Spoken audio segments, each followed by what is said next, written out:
2024 წელი საპენსიო სააგენტოსთვის საკმაოდ კარგი აღმოჩნდა. დაგენერირებულმა ამონაგებმა 1.4 მილიარდ ლარს მიაღწია, ხოლო აქტივების მოცულობამ 6.1 მილიარდი ლარი შეადგინა.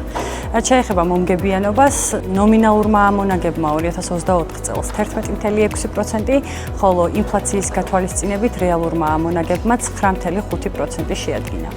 ასევე საინტერესო იყო სამივე პორტფელისთვის მომგებიანობის თვალსაზრისით ანალიზი, დინამიკური პორტფელი, რომელიც ძირითადად საერთაშორისო აქციებშია ინვესტირებული, ლიდერობს. მისმა ამონაგებმა 2024 წელს 13.6% შეადგინა, ხოლო კონსერვატიული პორტფელის ამონაგები 2024 წელს 11.6% იყო. საკმაოდ დადებითი დინამიკას ვხედავთ კონსერვატიული პორტფელიდან დინამიკურ პორტფელში აქტივების რეალოკაციის, თუმცა ამ ორი პორტფელის წილი მთლიან აქტივებში მაინც დაბალი რჩება და 1% შეადგინა. SEBI-ს რეგულაციები და მოქმედი კანონმდებლობა ითვალისწინებენ სხვადასხვა ტიპის შეზღუდვებს საპენსიო ფონდისთვის ინვესტირებისას. ეს არის თანაინვესტირება საერთაშორისო საფინანსო ინსტიტუტის მიერ.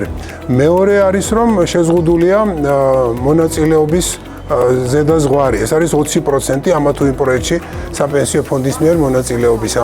ამასთანავე დამატებით დაცვას წარმოადგენს ის, რომ საერთაშორისო საფინანსო ინსტიტუტისა და საპენსიო ფონდის მიერ ინვესტირების პირობები უნდა იყოს მინიმუმ ექვივალენტური ერთმანეთისა.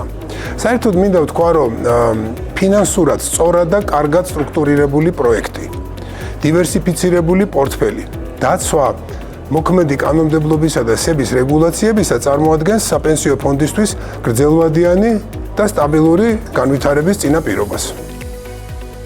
Been on the investment board of the pension agency since inception, so more than 6 years now, and I'm very pleased to be continuing reappointed for the next 3 years.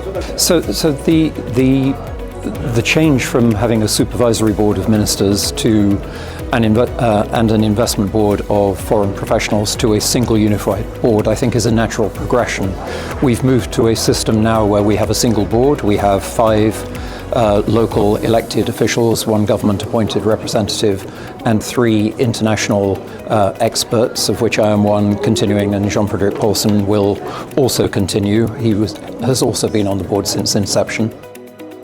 წარვადგინეთ 2024 წლის საინვესტიციო შედეგები, ასევე წარვადგინეთ ძირითადი სტატისტიკა, გავაცანით საზოგადოებას მმართველობითი საბჭოს ახალი დანიშნული წევრები.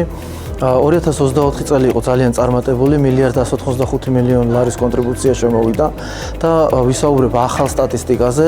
დღევანდელი მონაცემები ჩვენ გვაქვს დანაზოგი სახით 6 მილიარდ ნახევარზე მეტი კონტრიბუცია და ამონაგები, მათ შორის ამონაგები არის 1 მილიარდ ნახევარზე მეტი. უკვე ისარგებლა დაახლოებით 20.000-მა პენსიონერმა, რომელმაც დაინიშნა პენსიის სახით და გაიტანა, დაახლოებით ეს თანხა ჯამურად შეადგენს 70 მილიონ ლარს.